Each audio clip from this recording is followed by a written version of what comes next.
Et la police de Hong Kong est intervenue dans un centre commercial de la région de Kowloon Bay afin de dissiper une bagarre entre manifestants anti-gouvernementaux et manifestants patriotiques. Le groupe patriotique exprimait son soutien à la police et à l'unité nationale, tandis que les autres dénonçaient la police pour des allégations de brutalité. Les affrontements se sont ensuite poursuivis dans la rue. La police a procédé à l'arrestation de plusieurs personnes.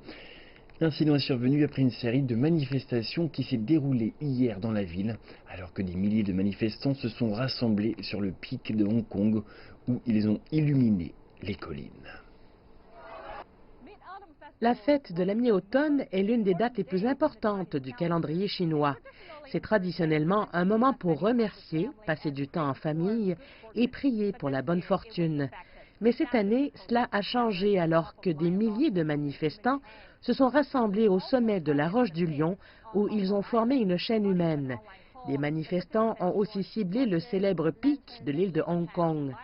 Répondant à une invitation lancée en ligne, les participants ont allumé des torches, des lanternes et des stylos laser pour éclairer les collines et profiter de la fête des lanternes pour mettre en valeur leur manifestation.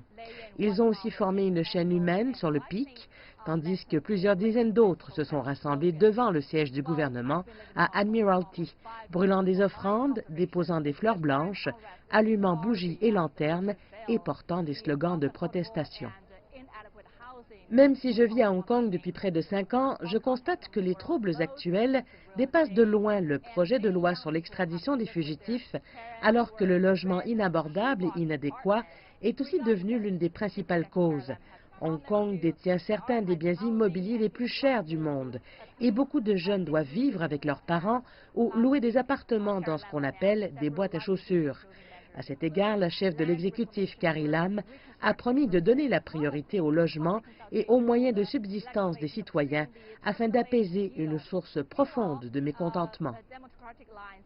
La semaine dernière, Carrie Lam a annoncé plusieurs mesures visant à améliorer les moyens de subsistance, notamment la récupération de terres à des fins de reconstruction, ainsi que la consultation publique sur la législation relative au traitement des malades en phase terminale.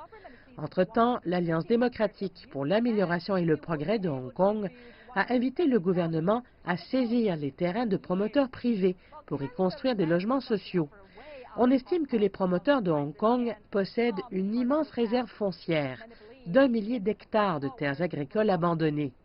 Si le gouvernement saisit 150 hectares de terre, il serait en mesure d'y construire 170 000 logements publics d'ici 10 ans.